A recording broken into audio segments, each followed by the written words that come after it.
Baik pemirsa, kita lanjutkan kembali bahasan kita kali ini dalam Tabligh Akbar dengan mengambil tema yang cukup menarik, yaitu menembus alam ruhaniyah. Pada segmen ini nantinya kita akan bagi, yaitu mungkin ada sekitar waktu 8 menit. Di 5 menit pertama Habib akan kembali menjelaskan tentang yang sering kita hadapi dalam kehidupan kita sehari-hari. Kita sering mendengarkan bisikan-bisikan. Apakah bisikan ini berupa sebuah petunjuk dari Allah atau bisikan ini benar-benar dari jin? Nah, kita sulit membedakan. Bahkan ada yang mengaku bertemu dengan malaikat Jibril. Masya Allah.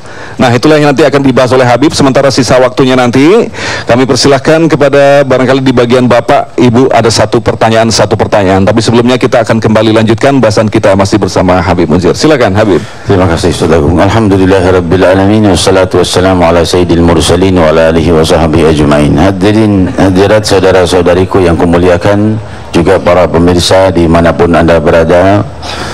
Kita lanjutkan lagi bahwa jangan sampai kita tergoda oleh bisikan ataupun petunjuk-petunjuk dari makhluk-makhluk gaib jika bertentangan dengan syariah, termasuk mimpi.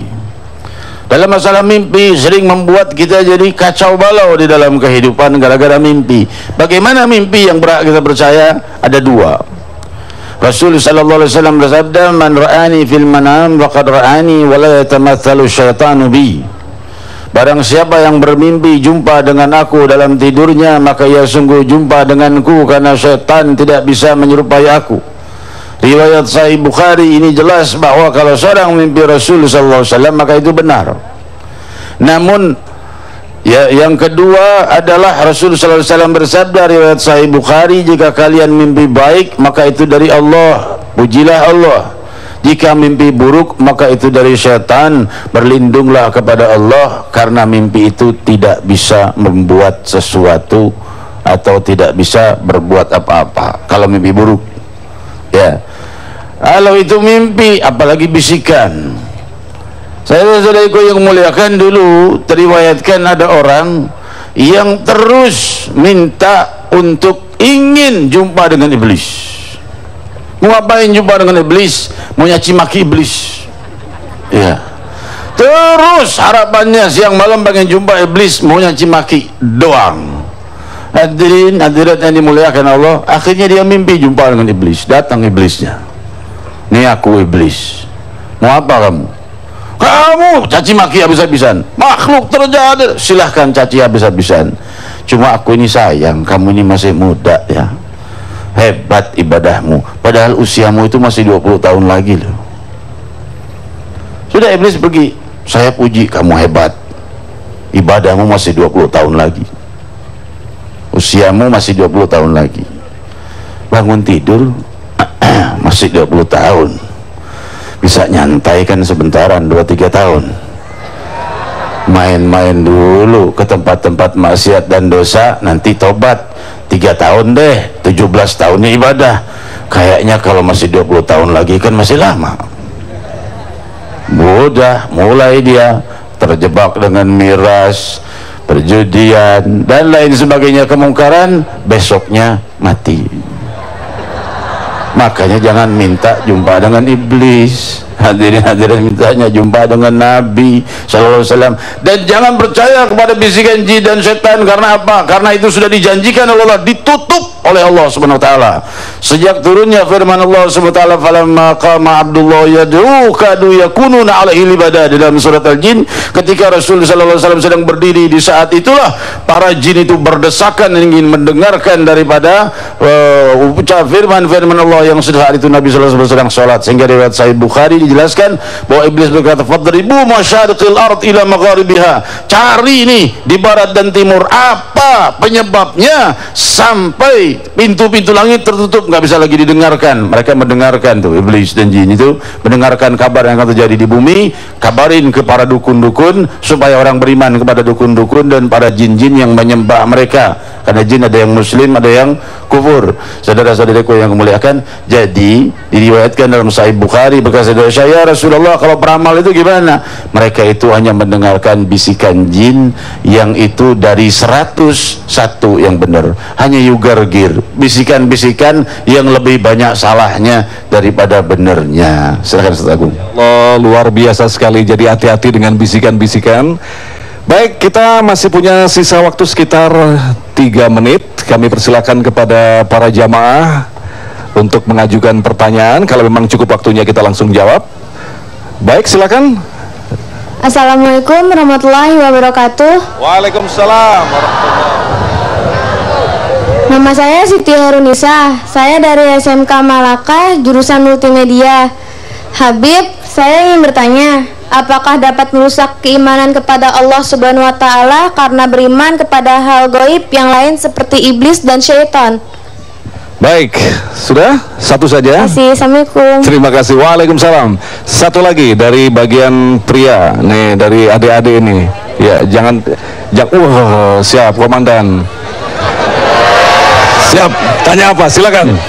Assalamualaikum warahmatullahi wabarakatuh. Waalaikumsalam warahmatullahi wabarakatuh. Perkenalkan, nama saya Hendrik Tiralsono, saya siswa SMK Malaka. Habib, saya mau nanya, sampai di mana batasan keimanan kita, iman kepada malaikat dan iman kepada Allah Subhanahu wa taala, Habib? Mungkin itu aja. Assalamualaikum warahmatullahi wabarakatuh. Waalaikumsalam. Habib mungkin bisa langsung dijawab secara singkat. Kalau memang belum selesai kita lanjutkan di segmen berikutnya. Silakan Habib. Jadi yang pertama mengenai apakah bisa merusak keimanan? Ya tentunya beriman kepada iman yang dimaksud di sini adalah yang diperintahkan oleh Allah itu mempercayai bahwa mereka itu makhluk-makhluk gaib itu ada. Tapi jika datang acuan-acuan berupa ilham atau bisikan dari jin dikias kepada syariah, apakah bertentangan atau tidak?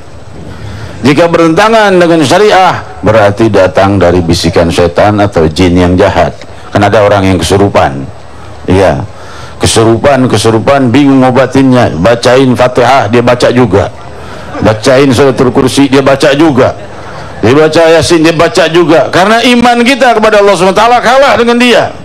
Kalau iman kita kuat, belum baca apa-apa, sudah kabur jinnya. Sebagaimana riwayat Sahih Bukhari, jangankan jin, setan pun tidak berani mendekatimu, wahai Umar, kata Rasul. Setan itu, kata Rasul SAW, Sahih Bukhari, jika melihatmu dari kejauhan, dia lari lewat jalan yang lain. Nggak mau berpapasan dengan Umar bin Khattab radhiyallahu anhu. Sampai Imam Ibn Hajar Al-Asqalani alaihi rahmatullah di dalam Fathul Bari bisyarah Sahih Bukhari menjelaskan bahwa bukan hanya Umar bin Khattab radhiyallahu anhu yang begini, tapi banyak para sahabat dan salihin yang seperti itu, yang setan malah justru kabur ketika jumpa dengannya. Kalau kita sebaliknya, kita yang kabur kalau melihat setan. Jadi hadirat yang dimuliakan Allah, tadi yang kedua masih ada waktu? Yang kedua, ya silakan, masih ada waktu sekitar 1 menitan. Jadi batasan-batasan keimanan, Habib. Ya.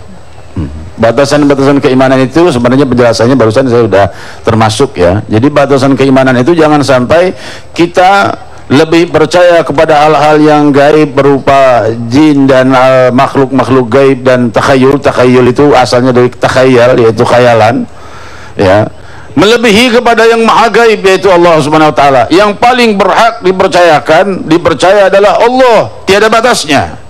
Iman kepada Allah itu ada awalnya dan tidak pernah ada akhirnya. Ada awalnya dan tidak pernah ada akhirnya, terus menaiki tangga-tangga keimanan, tidak ada batasnya. Kalau iman kepada Allah, iman kepada makhluk-makhluk yang gaib ada batasnya. Kalau bertentangan dengan Allah Subhanahu wa taala, maka tidak perlu dipercaya. Baik, terima kasih Habib, dan pemirsa jangan kemana-mana karena saat lagi kami akan mendatangkan 2 narasumber yang alhamdulillah telah berada di tengah-tengah kita. Salah satunya adalah Ustadz Junaidi. Beliau adalah salah satu praktisi ruqyah syariah. Kita akan gali lebih dalam lagi ketika beliau menghadapi orang-orang yang kemasukan jin, sebenarnya seperti apa yang disyariatkan oleh Islam. Tetaplah bersama kami dalam Tabligh Akbar.